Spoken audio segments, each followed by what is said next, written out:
L'interview. Bonjour Éric Besson. Bonjour Marc-Olivier Fogiel. Vous êtes donc ministre de l'Immigration. 15 jours après la promulgation de la loi interdisant le port du voile intégral dans l'espace public, vous venez d'installer donc 15 ambassadrices chargées de promouvoir la laïcité et l'égalité hommes-femmes dans les quartiers les plus sensibles. On les a entendues d'ailleurs tout à l'heure dans le journal de 6h30. Vous avez installé des femmes pour aller parler aux femmes. Vous ne croyez pas qu'il faudrait plutôt qu'elles parlent aux hommes ?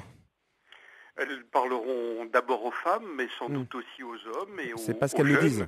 J'essaie d'apporter ma contribution à ce que va être le grand plan interministériel qui va être lancé sous l'autorité du Premier ministre, conformément à la loi. La loi dit que le 11 avril 2011, c'est-à-dire 6 mois après la promulgation de la loi, nul ne pourra plus porter de voile intégral en France. Et donc il y a ces 6 mois de pédagogie, d'information, et l'association Ni Pute Ni Soumise nous a proposé une convention que j'ai trouvée intéressante, par laquelle effectivement 15 ambassadrices vont aller sillonner la France et parler à celles qui pourraient recevoir des contraventions si elles ne changent pas d'attitude d'ici 6 mois. Éric Besson, au moment où vous installez donc ces 15 ambassadrices, Ben Laden lance un message spécifiquement aux Français et trouve injuste la façon dont sont traités les musulmans en France.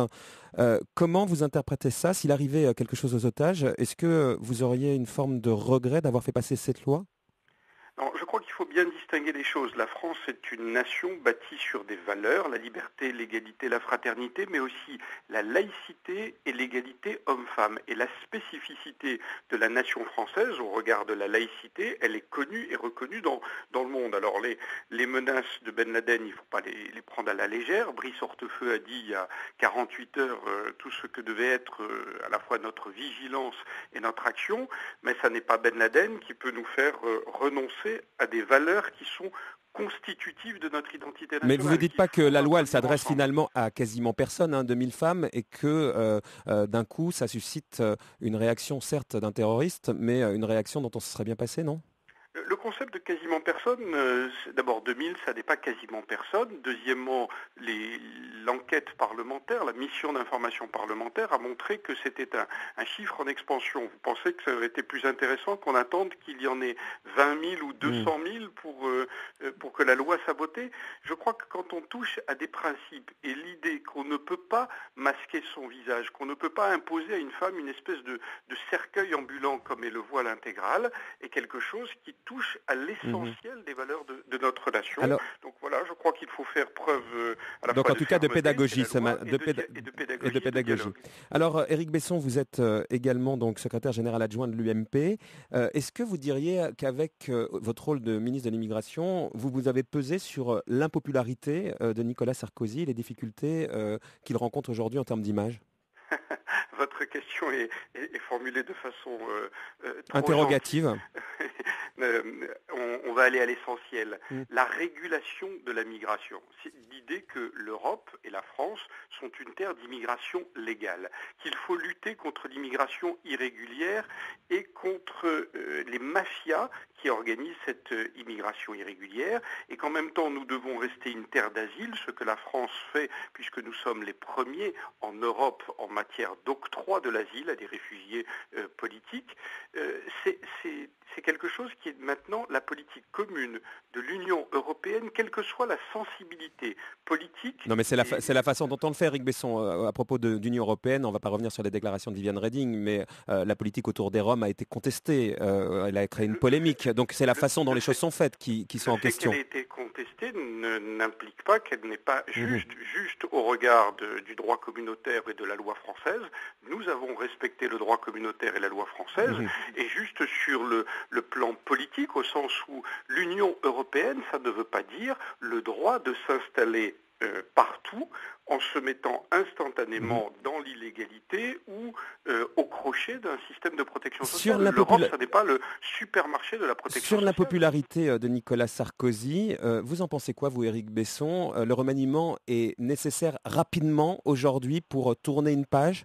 D'abord, sur la popularité de Nicolas Sarkozy, regardez la situation de tous les gouvernements après la crise que nous venons de connaître. Regardez la situation de Barack Obama, de José Luis Zapatero en Espagne, d'Angela Merkel en Allemagne, et regardez ce qui est arrivé aux travaillistes britanniques.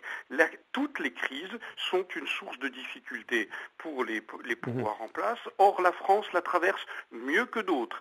Deuxièmement, nous venons de permettre et de vivre une réforme très très importante pour l'avenir des retraites en France, l'avenir des retraités actuels, mais surtout de ceux qui partiront dans les décennies à venir. Et donc il est normal, après cette phase-là, que le gouvernement ou le président de la République connaissent des difficultés de popularité. Mais donc un remaniement, vous dites dans le Figaro ce matin, je jouerai au poste qu'on me donnera, puisque vous aimez bien le football. Si c'est sur le banc de touche, vous direz quoi?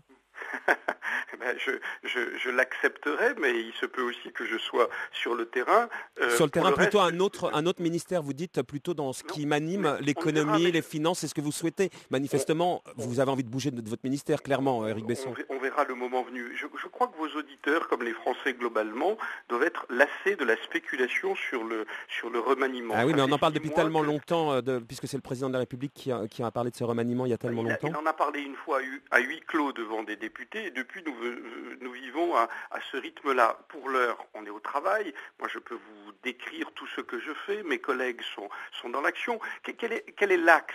L'axe, il est simple. S'adapter à la mondialisation, être plus compétitif sur le plan économique, sans abîmer notre système de protection sociale, adapter notre protection sociale. C'est ça le cap, le pacte qu'a passé le président de la République avec les Français en 2007, et c'est la feuille de route que nous déclinons. Il y aura un remaniement.